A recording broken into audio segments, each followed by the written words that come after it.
गे बोल हौ अंग्रेजी छौड़ा कहाँ तू पढ़ैनी गे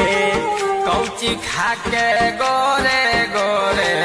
बेटा जाला मैनी गे आइए कहाँ पढ़ेंगे रे भाई तीनों लाइन के लेल गे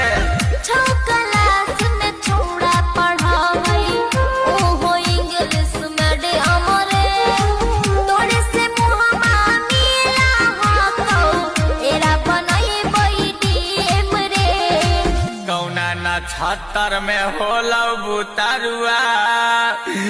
आगे कहिया मनैनी सतैसा गे हमारा बुढ़ा बका बनैनी तू ऐसा हमारा बुढ़ा बका बनैनी तू ऐसा तोरा जन में चला बहियो